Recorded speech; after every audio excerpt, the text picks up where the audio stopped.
Hey there, welcome to CNT Collectibles. I am C, and this is your weekly sports card chart blast where we take a look at the price action of our favorite collectibles. Price is truth.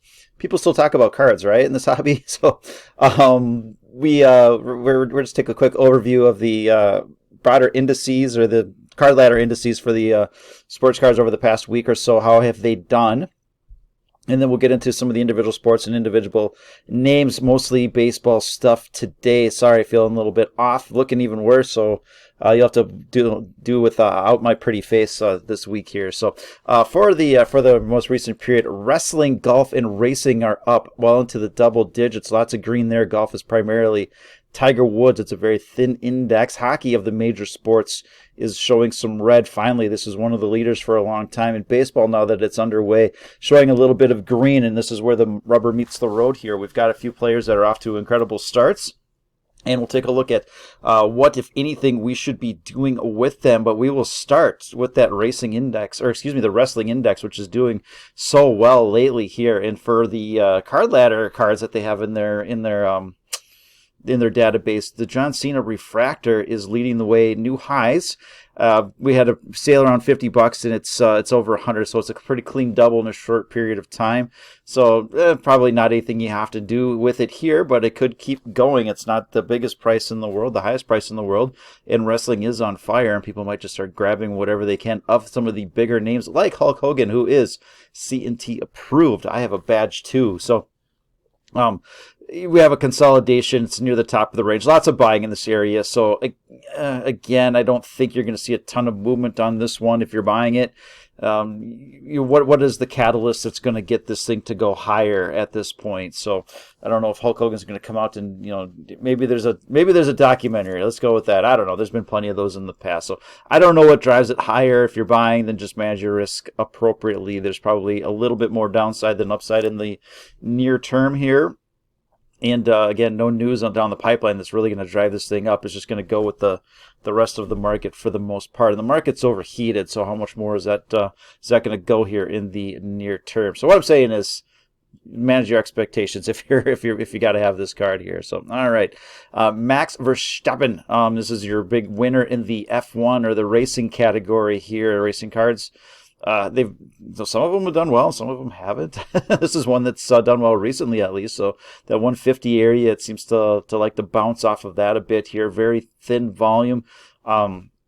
If you're into the racing stuff and this is a good driver and you want to do something with it, then go for it. If you're trying to play this and not knowing what you're doing, you might want to stay away because the next sale or purchase could just really whipsaw you around here. So Lewis Hamilton, all right, heard of this guy at least here. So nice pop off of this bottom end of the range in the past. We'll see if we can get it again, but it is respecting the slight uptrend a bit here. So you had some monster moves here, and people got really excited. And typically, when you have one person thinking this is the price and a bunch of people that think this is the price, well, you can kind of see what happens, and you're back into that range where, again, risk reward sets up favorably. A lot of people have joined you in this purchase in this area here, so you get much below, and you start to get into the one-off. So that one looks at least interesting from a technical perspective. And Michael Schumacher, I've heard of him as well. So monster, this was a pretty expensive card at one point, and now you're sub 1,000.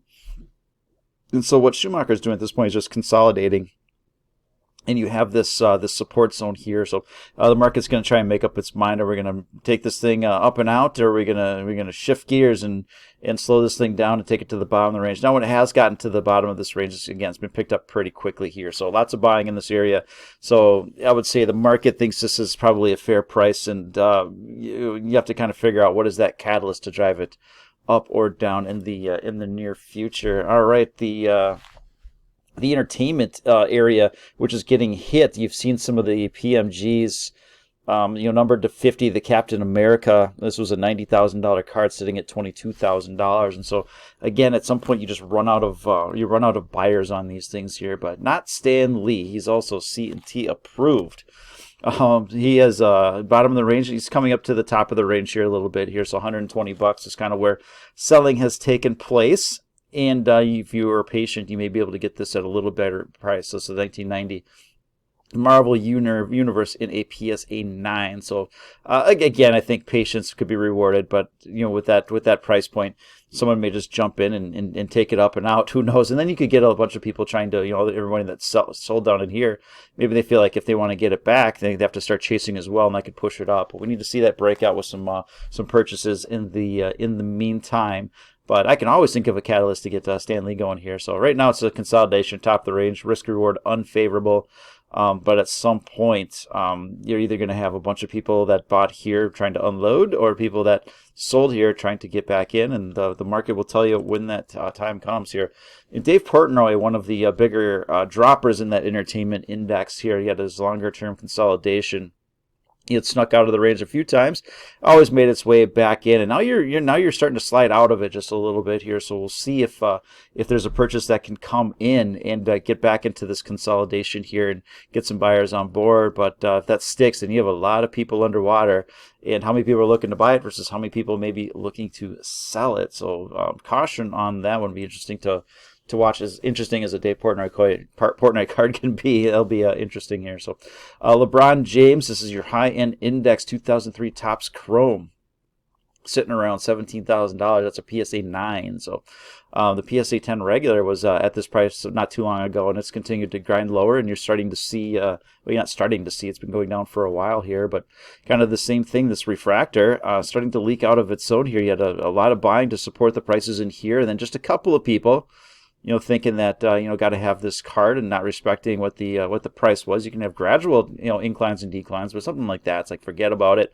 People buying on the way down, thinking they got a good deal. Now you are back to where these people kind of got everything started, and so starting to leak out now because there's so few of these being traded, sold, whatever. Just sneaking out of the range a little bit. I'm not going to put too much into there, so I'm not going to call it a break yet unless you start to see several more. But there's no question that the trend on this one is still down, and this is either a really great spot to buy or your last chance to sell. Michael Jordan BGS 9. You had a PWCC auction, taking it down just a little bit. And usually it's the auctions that are getting the higher prices, but this time no, they're coming in lower than eBay even. So we'll see if this marks some sort of top, and the next sales start to come in lower. But again, it's been respecting this range right here, kind of sitting around $11,000, and we'll see what the next sale comes in. But there's a lot of buying, a lot of interest in here. So again, for this thing to just outright collapse, probably not happening. Slow grind lower, that could certainly happen, but again, the market will show its hand when it makes up its mind. Right now, the risk reward is favorable. Mike Trout, Bowman draft picks and prospects. It's the big dog here. So 2009, this is the Bowman first with an autograph, and it's had a monster run. Again, very thin volume, a lot more buying in this area here. So this is currently a $20,000 card. Could we see this thing get cut in? I mean, this was upwards of $50,000, so it's already been more than cut in half. Could we see that happen again to come back in this area where there are a lot more willing buyers? So that's kind of interesting. I think coming back into that I don't know, call it 10-15 or something like that. Looks like it could certainly happen. So these successive sales lower. Maybe making these people a little bit nervous, and you could have a lot of people that missed out here ready to snap it up, and so this is a logical support zone should this continue to grind lower. And Tom Brady, based on a PSA 10, it's the 2000 Bowman Chrome, downtrend, uptrend, downtrend, and it's been persistent here. We had a little warning on this broken trend in the past here, and this is a pretty decent area of support here. So we'll see if this starts to pick up. Can he do what Mike Trout did in the offseason, where his card just kind of went sideways?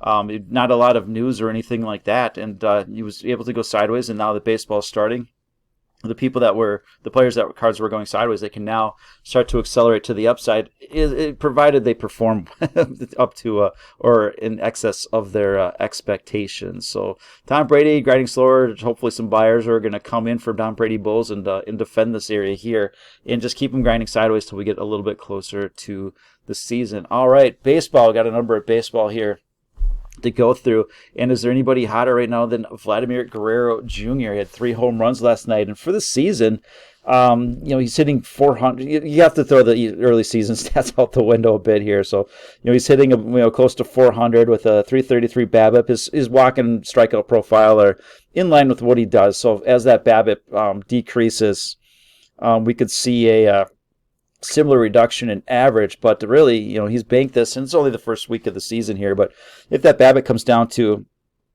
300 or something like that, that's a 10% reduction, which would still leave him at about a 340, 350 season. We figured this dude was in line for something special like last year, and he's not disappointing through the first 6 days, six games. So, again, all this will change here. It's too early, especially the sabermetric metrics, I guess, for lack of a better term. It's going to take a month for those things to really start to flatten out, but Vlad's doing everything he can right now. Looks terrific. So his missing card number, PSE 10, bottom of the range, getting a little bit of a lift here. People are going to start to perhaps gravitate to the top handful of people doing well, and he certainly fits the bill. The refractor, bottom of the range, in a quick sale, taking it up and out of the range. We've seen this happen in the past here, and it's been if you can unload at that price, you do it. It's not for buying, that's for sure. But if a few more people get on board, then you could see some chasing as all these people that sold are trying to get back into that card, perhaps. But he's been one of the best to start the season, no question about it. And the top's chrome, not getting the same amount of lift as the no number and the refractor, so people are going to turn towards other things perhaps. And as those get more expensive, then they'll come back to the regular chrome and say, oh geez, this is pretty cheap relative to the rest of those here. But kind of flirting with support, and we have not seen that pop that we have seen in the other in some of the other versions of his card. All right, Jose Ramirez. This is according to Fangraphs through the first week, he's worth 0.9 WAR, which leads the league. CNT approved, of course. This is one of my favorite players to collect, and so he's really been out of the gates, hitting nearly 500 over the first 6 games, and again, everything just screams, of course, this is not going to last. It's ridiculous to think so, but it's important to get a good start, and if you can get that good start at the beginning of the season, then that's a lot more visible. People go through hot streaks during the season, but you do it at the beginning of the year for whatever reason. It's people are paying more attention to it, and that can certainly give a rise to card values. Unless you're Jose Ramirez, which nobody likes him. So plenty of people like him, but the hobby maybe not so much. And so getting rejected at the upper end of resistance, if it gets down to $50-$60 or something like that, it's a really I would strongly consider just considering his track, that to be a pretty decent deal. So if that's what you're looking for, but 2014 tops, they had a lot of parallels as well, not numbered or anything like that, plenty of numbered stuff, but they have a lot of the orange, the purple, and different variations that you can still get relatively cheaply. Especially if you're looking for a raw, you don't have to really buy you don't have to buy chromes or anything like that. And so if you're able to shell out $20-$30, you can get a nice colored chrome version of Jose Ramirez. And so again, one of my favorite players to collect, and he's just getting off to a great start. All of a sudden, the Cleveland Guardians are the one of the best offensive teams in the league. I don't think I'm not sure how many people saw that coming, but between Jimenez and Stephen Kwan doing his thing. All right, Stephen Kwan. I had a video going for earlier this week, just kind of, we'll do it going forward, but again, just not feeling up to it or anything like that. And so, Stephen Kwan, is this? There was like some mild sleeper hype, surrounding him. But is this a player that right now, after what he's done, is this the time to chase whatever cards he has out there? Of course not. So if his cards are really going nuts, you look at like him and Buxton. It's like, is this when you buy into it, right? He's probably not going to hit over 500 for the season here. There's going to be some regression. He finally struck out, it looks like, once. But yeah, so look at for the Jose Ramirez. This is what he does. He's incredible. Maybe there'll be a slump providing a little bit better opportunity, but guys like Stephen Kwan, it's like, all right, he's not done this before. He's got an incredible hit tool, and he could be a top 20 outfielder, but right now, don't price him as a top outfielder just yet here. So let him prove it a little bit. All right, CNT approved. Alex Bregman, another guy that I just can't quit here. So I had you quitting him up in this area, but I said I'm holding and I'm buying more, and I have bought more, and so and I'm not selling. So I love the breakout here, retest, and in this zone, for the most part, $50-$60. It's going to struggle to maybe get through that, but once it does, Again, I think you have to go for the parallels. As everything's been repriced over the last year or so, it's probably not $100 card anymore. If you look at the players that have $100 cards, it's like, all right, it's not the guys that are on questionable long-term pass because they've been hurt for the past few years. But this is a player that, when he's healthy, he's an MVP level type player, and so he got out of the gate. He's your American League Player of the week here, and so. I do like, again, I really like buying him kind of in this area, and we'll see what happens if he can sustain his play and stay healthy. Then he could see a rise, but again, look at you have to kind of put him in the track with some other guys that are just, or the same basket as some other guys that are off the track a bit. And, again, not $150 card or anything like that. But, if it was upwards of $60, $70 or something like that, that could certainly be if he continues to really light it up here. Nolan Arenado, your National League Player of the Week, top of the range, coming up just a little bit here, off to a great start, really. Doing what he, picking up where he left off a little bit last year, where he's kind of just swinging for the left field fences, putting everything into it, pulling the ball out of the park, and so he's doing what he can as an old man, but he's still playing. He's playing very, very well right now, which is fun to see here. So very thin up here, a lot of buying in that 220 area. If you would like a card of the future Hall of Famer, perhaps you are best waiting for that. So currently sitting at $300. So there's decent. Potential downside if you're patient on that one. Again, just when it gets up here, it just gets really, really thin and easy for the sellers to overwhelm the buyers or whatever. So Clayton Kershaw had a perfect game going through 7, and that's your number one pitcher on the old player radar. So very terrific start. He wasn't ready to go a full 120 pitches or anything like that, 110, 120, which is what it would take to probably finish out the perfecto. But they figured 80 was enough, so it's a shame to see him come out. But if you'd like to see Clayton pitch some more this year, and as a Twins fan, I'm done with him. I don't want to see him pitch anymore. Then pulling him is the right move here, and so.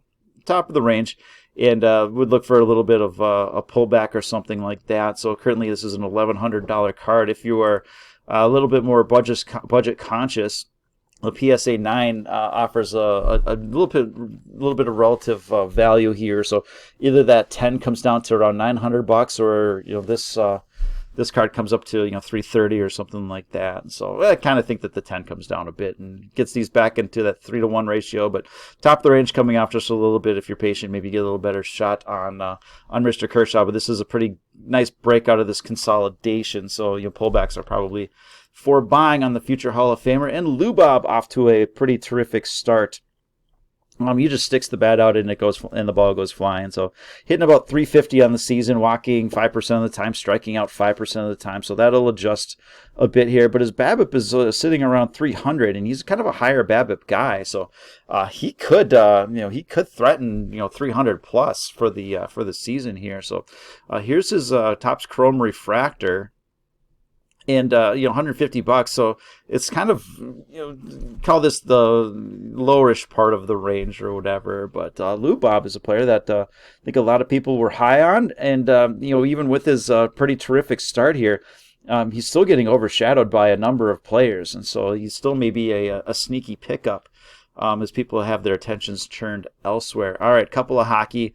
The hockey index is down. Some of the bigger losers on this one is the great one, 80 Opeachy, Wayne Gretzky, in a PSA 7.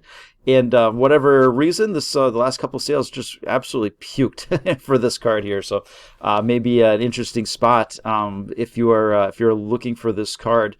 It's about as cheap as it's been for a while. It could go lower, but I just think it gets real thin. I don't think you have a bunch of people willing to sell down there. You might see some one-offs and get a snapback, so you have to get a little bit lucky perhaps. Mario Lemieux in the 85 Opeachy, also PSA 7, not down towards the bottom of the range, so the risk-reward sets up favorably on that one. Couple basketball here. Carmelo Anthony was one of the bigger losers in the basketball index.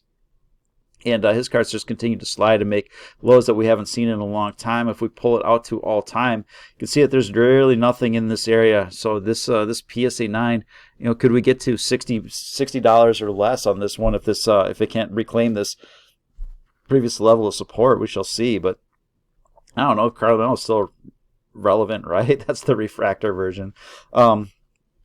we shall, yeah, I don't know about his relevance or anything like that longer term. But again, a lot of open air here. If we don't get some buyers stepping in quick, this is where the market last has memory, and that could be a really cheap card. So Joel Embiid looks like one your MVP for and kind of came on strong towards the end of the season here. Great season all along here. So you had your resistance coming back off, and now you're kind of breaking below this former support and bumping your head up against it. So we'll see what kind of news we can get out of him, next couple of weeks here to get this card going again. But not a good sign overall. But you can see how volatile this was. It was snapped up pretty quickly. So I would imagine, however far it goes, you'll see a reciprocal move getting you back up there. So I'll be honest, I couldn't really think of a lot of basketball players to throw in this thing. So if you guys ever come up with some names of somebody we should be looking at, let me know. It's not my area for the most part here, so I'm pretty well removed from basketball. All right. Luka base PSA 10. If you are buying it, I don't know if it's a bottom or not. All I know is if it gets below this area, which is about $400, then you could be looking at more potential downside. So if you are buying this card, you use that as kind of your line in the sand below 400. You don't sustain break below 400. You don't really want it anymore. And we'll wrap it up with Charizard consolidating. Lots of buyers on this one here. Maybe you catch a one-off or something like that. But for the most part, probably looking at some more sideways action. That's what I got for you. Have a great rest of the, have a great Easter weekend, and we will talk to you later. Bye now.